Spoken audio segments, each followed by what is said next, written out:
ಪುಟ್ಟ ಹಳ್ಳಿಯಲ್ಲಿ ಚಿನ್ನು ಎಂಬ ಮುದ್ದಾದ ಬಾಲಕ ವಾಸಿಸುತ್ತಿದ್ದ. ಚಿನ್ನು ತುಂಬಾ ಚುರುಕು ಹುಡುಗ. ಆದರೆ ಅವನಿಗೆ ಬೆಳಗ್ಗೆ ಬೇಗ ಎದ್ದುಕೊಳ್ಳುವ ಅಭ್ಯಾಸ ಇರಲಿಲ್ಲ.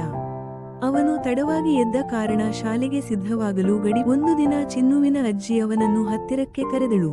ಚಿನ್ನು, ಒಳ್ಳೆಯ ಬೆಳಗಿನ ಅಭ್ಯಾಸ ಜೀವನವನ್ನು ಸುಂದರ ಮಾಡುತ್ತದೆ ಎಂದು ಪ್ರೀತಿಯಿಂದ ಹೇಳಿದಳು. ನಿನಗೆ ಒಳ್ಳೆಯ ಬೆಳಗಿನ ರೂಟೀನ್ ಕಲಿಸುತ್ತೇನೆ.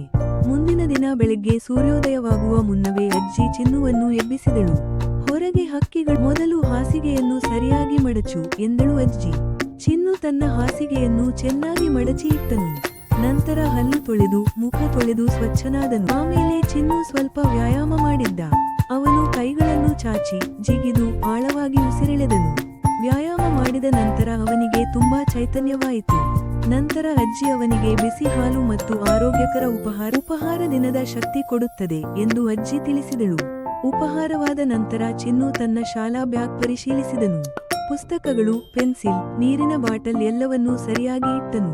ಈ ಬಾರಿ ಅವನಿಗೆ ಶಾಲೆಗೆ ಹೋಗುವ ಮುನ್ನ ಚಿನ್ನು ಮನೆಯ ತೋಟಕ್ಕೆ ನೀರು ಹಾಕಿದನು. ಹೂಗಳು ಗಾಳಿಯಲ್ಲಿ ತೂಗುತ್ತಾ ಇನ್ನಷ್ಟು ಸುಂದರವಾಗಿ ಕಾಣುತ್ತಿದ್ದವು. ಚಿನ್ನುವಿನ ತಾಯಿ ಸಂತೋಷದಿಂದ ಹೇಳಿದಳು, ವಾ, ನಮ್ಮ ಚಿನ್ನು ಈಗ ತುಂಬಾ ಜವಾಬ್ದಾರಿಯುತ ಹುಡುಗ. ಆ ದಿನ ಶಾಲೆಯಲ್ಲಿ ಚಿನ್ನು ತುಂಬಾ ಚುರುಕಾಗಿ ಪಾಠ ಕೇಳಿದನು.